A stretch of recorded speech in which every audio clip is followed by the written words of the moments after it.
कहते हैं शहर से दूर एक गांव में हर साल एक पुराना मेला लगता था, लेकिन जो रात के समय वहां जाता वो कभी लौटकर नहीं आता।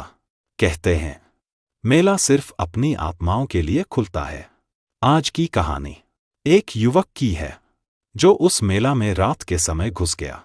नीरज 27 साल का लड़का शहर से गांव आया पुरानी विरासत देखने। रात हुई और उसने देखा मेला रोशनी में जगमगा रहा था, लेकिन कोई इंसान वहां नहीं था। खिलौने हिल रहे थे, झूले अपने आप घूम रहे थे और हवा में कहीं हल्की हंसी सुनाई दे रही थी। गांव वाले चेतावनी देते थे, अगर रात को मेला देखने जाओ तुम्हारी आत्मा वहीं रह जाएगी। नीरज ने हंसकर कहा, सुपरस्टिशन है।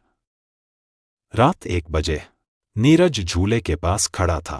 तभी धीमी फुसफुसाहट, नीरज। पहली बार हवा में हंसी थी जो धीरे धीरे डर में बदल गई। झूले रुक गए और कार्निवल की सारी रोशनी धीरे धीरे धुंधली होने लगी। नीरज ने देखा सभी खिलौने उसके चारों तरफ घूम रहे थे और उनकी परछाइयां धीरे धीरे मनुष्य जैसी बन गईं।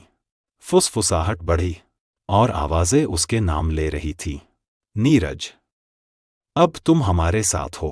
नीरज ने पलटा, लेकिन मेले में कोई इंसान नहीं, सिर्फ छायाएं। रात 2 बजे नीरज भागने लगा, लेकिन झूले और खिलौने रास्ता बदल रहे थे। हर कदम पर हवा फुसफुसा रही थी और धीरे धीरे उसकी अपनी आवाज भी उसमें घुलने लगी। कहाँ भागोगे?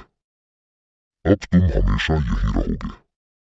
नीरज चीखा, लेकिन हंसी अब उसकी खुद की लग रही थी।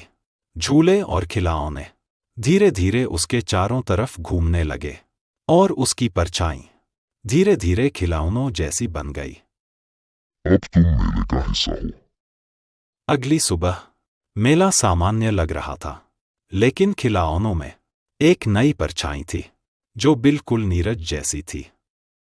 अगर आज रात तुम अकेले पुराने मेला में जाओ और तुम्हारा नाम फुसफुसाया जाए, तो याद रखना, पीछे मत देखना, कहीं तुम भी मेले की नई परछाई ना बन जाओ।